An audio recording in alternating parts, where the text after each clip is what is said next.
At 30,000 feet, a black elder was shoved so violently by a passenger that the entire cabin gasped, and then froze in silence. No one moved. No one spoke. As the flight attendant rushed to his side, a storm began to build that no one could stop. But what happened next will shock even those who thought they'd seen everything. But first, let's go back to the beginning. The red-eye from Chicago to San Francisco thrummed with the usual low murmur of exhaustion and restless movement. Travelers tucked themselves into the cramped airline seats like wary birds settling into a storm. Screens flickered with muted movies.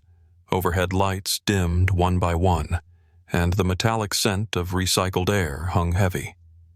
Among the travelers, Mr. Elijah Carter sat with quiet dignity, hands folded over a leather journal creased and softened by decades of notes, memories, and prayers. His face was a map of patience, deep lines etching years of teaching, protesting, loving, losing, and enduring. Tonight, his heart beat with a special rhythm. He was going to meet his first great-grandchild, a tiny new life waiting on the other side of the country. Rows behind him, trouble was already brewing.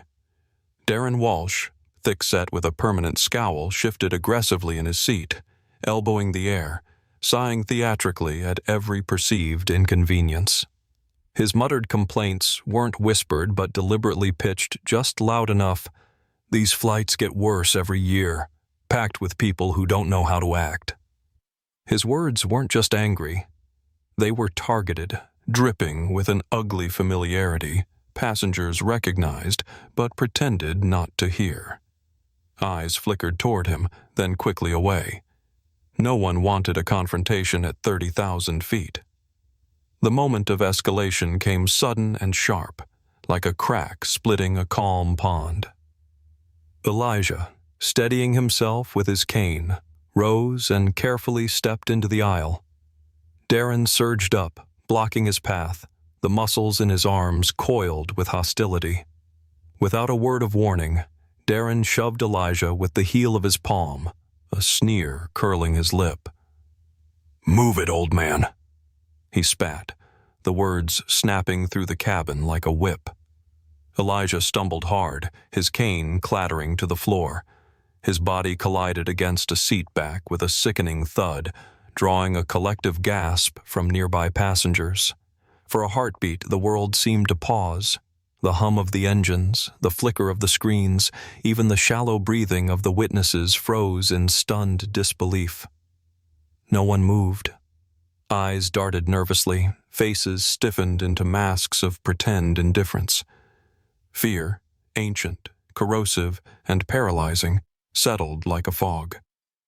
Someone cleared their throat. Another passenger shifted uncomfortably, but still no one stood. Rachel Morgan, a flight attendant barely a year into her career, was the first to act.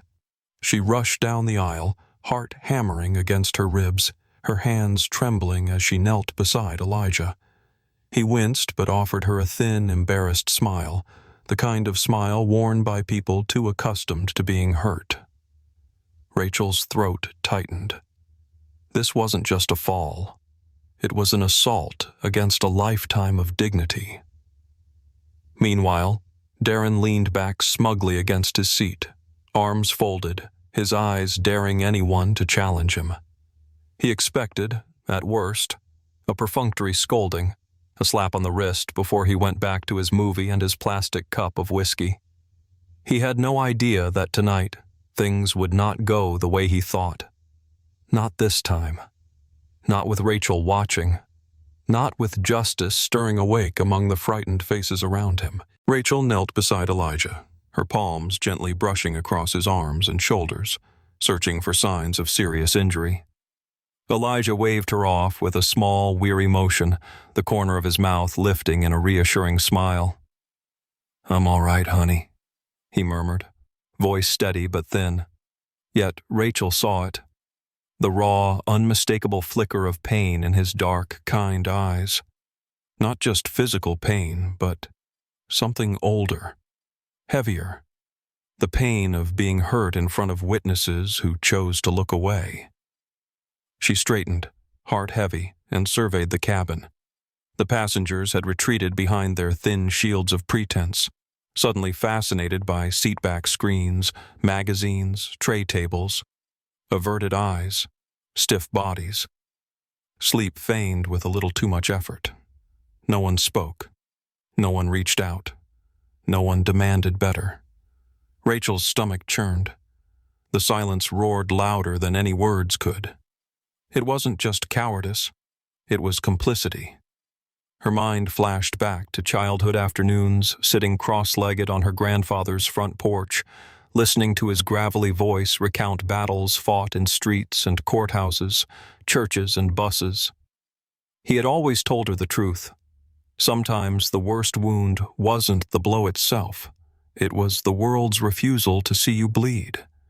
And now, here it was, playing out in real time at 35,000 feet. Rachel swallowed the bitter lump rising in her throat. She forced herself to move calmly, professionally, as she tapped lightly on the shoulder of Marcus Reed, the purser working first class.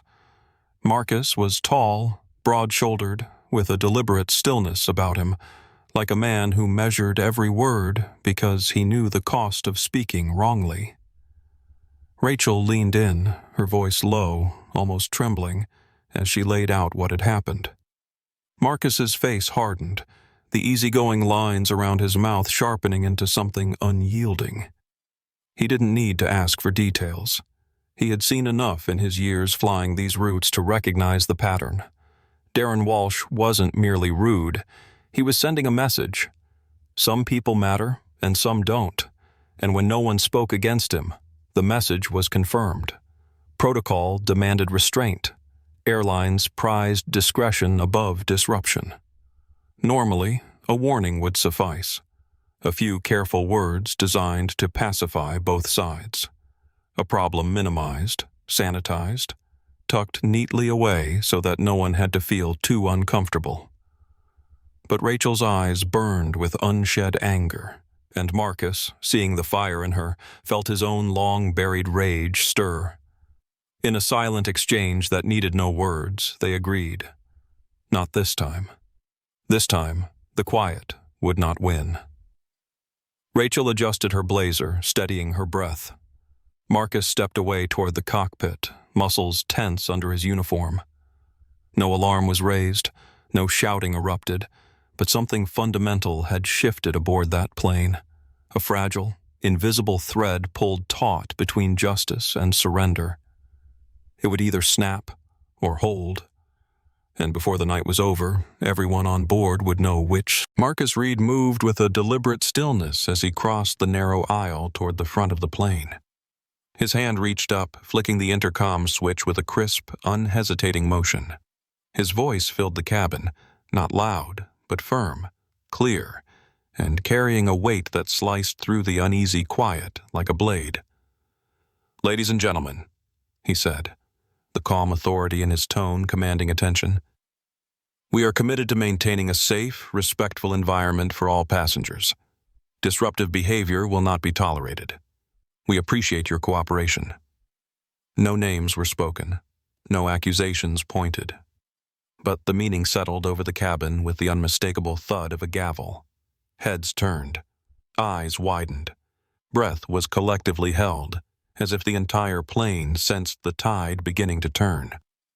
Marcus stepped away from the intercom, his polished shoes soundless against the thin carpet, and moved toward Darren Walsh's seat. Each step was deliberate, without a trace of hesitation, as if every stride crushed the invisible line between fear and action. He stopped at Darren's aisle. "Sir, we need you to come with us," Marcus said, voice even, eyes steady. Darren let out a sharp, mocking laugh, his body language radiating defiance. He made a show of looking around the cabin, as if rallying some silent jury to his side. "For what?" he barked, loud enough for the entire section to hear. "I didn't do anything wrong, just touched the guy." The words hung in the air, sour and desperate. Some passengers winced, Others turned fully in their seats, sensing that something far larger than an in-flight disturbance was unfolding before them. Marcus didn't flinch. "You assaulted a fellow passenger," he said, not a trace of uncertainty in his voice. "That is grounds for immediate removal at the next available stop." A ripple of movement shivered through the plane. Passengers who had been frozen in passive discomfort now leaned forward, whispers hissing in the recycled air. Darren's bravado flickered, the sneer on his face twitching into something uglier. Fear. "You're kicking me off?" he snarled, voice cracking under the strain. His gaze darted toward Elijah, still seated a few rows away, as if seeking a target for his anger. "Over him?" Rachel Morgan, standing tall and unyielding beside Marcus, answered without a second's hesitation. Her voice, though soft, cut deeper than any shouted order. "Yes, sir. Over him. Over what's right." The words struck with the force of a hammer, reverberating through every soul on board. Darren's face mottled with rage, but no one moved to defend him. His isolation was total, self-inflicted. Behind the scenes, the pilot was already speaking to air traffic control. Plans were quietly set in motion. Law enforcement officers would be waiting at Denver International. The decision was final.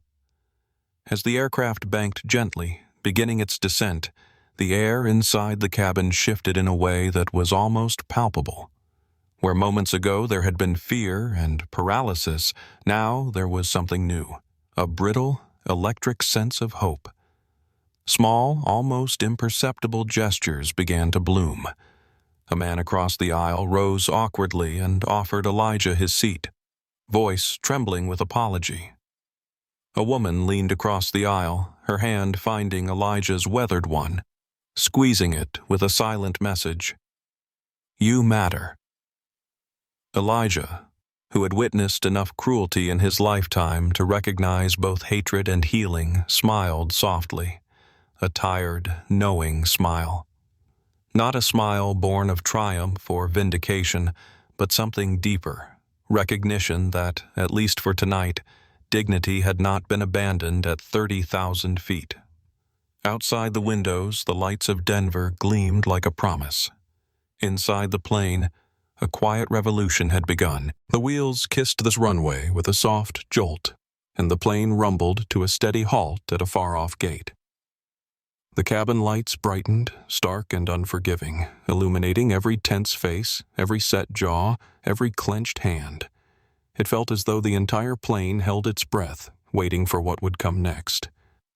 The cabin door swung open with a mechanical hiss, and within moments, 2 uniformed officers strode down the jet bridge and into the plane with crisp precision. Their presence was not theatrical. It was purposeful, inevitable. Darren Walsh stiffened in his seat, his bravado evaporating as reality bore down on him. His protests started immediately, a sputtering mess of denials and deflections. "This is ridiculous.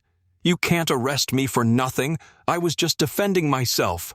His voice cracked in desperation, searching for allies in the sea of faces now turned coldly indifferent toward him. No one came to his defense. The officers moved with efficient calm.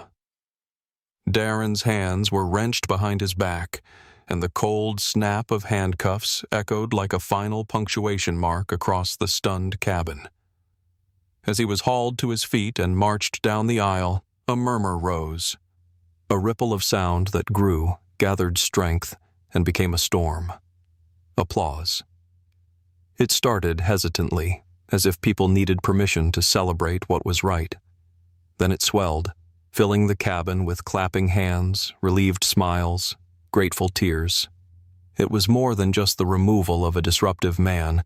It was an exorcism of fear, a reclaiming of dignity stolen by silence. But Marcus Reed wasn't finished. As the officers disappeared with Darren into the jet bridge and the cabin settled back into an exhausted hush, Marcus picked up the intercom again. His voice, deep and steady, carried through the fuselage like a blessing. "We apologize for the delay," he began. "But before we continue, we want to take a moment to recognize Mr. Elijah Carter, a man who reminds us that dignity, respect, and courage still matter, even when the world tries to take them away. Thank you for your example, sir." The applause this time was different, louder, fuller, almost joyous. It wasn't just gratitude, it was a collective act of reverence, a way to stitch something torn. Rachel Morgan moved quietly down the aisle, cradling a soft, first-class blanket and a steaming cup of fresh coffee in her hands. She laid them gently before Elijah, who looked up, startled by the sudden attention. Before he could speak, a young woman approached shyly, pressing a worn book of poetry into his lap. "It's my favorite," she whispered. "It helped me when I needed strength." Another man leaned over, business card in hand. "Call me when you land," he said. "Whatever you need in San Francisco, it's on me." Elijah's hands trembled slightly as he gathered the gifts, but it was not age that made them shake. His chest swelled with a feeling that eclipsed pain, a feeling rarer and more precious than anger or sorrow. Hope. Tears welled in his eyes, unbidden but welcome, glistening under the harsh cabin lights. Not because of the fall, not because of the bruises that would bloom purple and yellow across his ribs, but because for once, just once, the world had tilted ever so slightly in favor of grace over cruelty. The engines roared back to life. The plane shuddered, lifted, and climbed back into the velvet darkness of the night sky. And Elijah, wrapped in his new blanket, journal tucked safely by his side, leaned back into his seat, closed his eyes against the blur of tears, and whispered into the vastness beyond the window. "Maybe the world ain't as broken as it looks sometimes." And somewhere above the clouds, for a brief shining moment, it felt true.